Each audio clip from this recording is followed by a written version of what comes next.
নিঃশ্বাস নিতে ভীষণই কষ্ট হতো। সব থেকে বেশি কষ্ট ছিল যে নাক ব্লকেজ থাকতো। এখানে দেখানোর পর আমি অনেকটা ভালো আছি।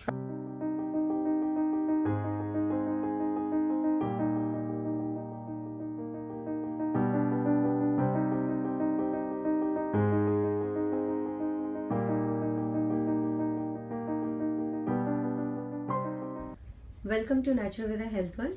আজকে আমাদের সাথে আছে প্রিয়া সরকার। কিছু সমস্যাগুলো নিয়ে ডক্টর কে এম সাইফুল্লাহ স্যারের কাছে ট্রিটমেন্ট করাচ্ছেন। আসুন ওনা থেকেই জানি আফটার ট্রিটমেন্ট উনি এখন কেমন আছেন। নমস্কার। নমস্কার। কি সমস্যা নিয়ে আসা হলো?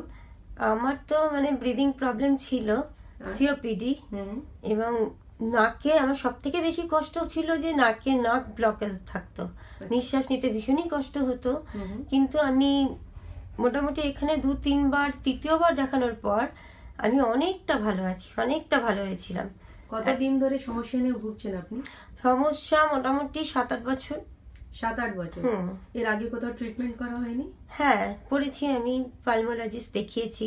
আচ্ছা। আমি ইনহেলারও নিতাম এবং এখনো নিই, কিন্তু তার সাথে এই আগে যেরকম ইনহেলার যতটা নিতে হতো ফ্রিকোয়েন্টলি, এখনো কি সেরকমই নিতে হচ্ছে না একটু কমেছে? একটু কমেছে আগের থেকে। ব্রিদিং ট্রাবলের সাথে সাথে অন্য কোনো প্রবলেম ছিল? আর অন্য প্রবলেম বলতে অ্যাসিডিটি ছিল, বুক জ্বালা করতো এবং সেই বুক জ্বালা যে অ্যাসিডিটি সেটা অনেক একদম প্রায় নেই বললেই চলে।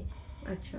আর স্কিনে কোনো সমস্যা? স্কিনের সমস্যাও ছিল, কিন্তু সেটাও এই একটা অয়েল এবং অয়েন্টমেন্টের সাহায্যে আমার অনেক ভালো আছে।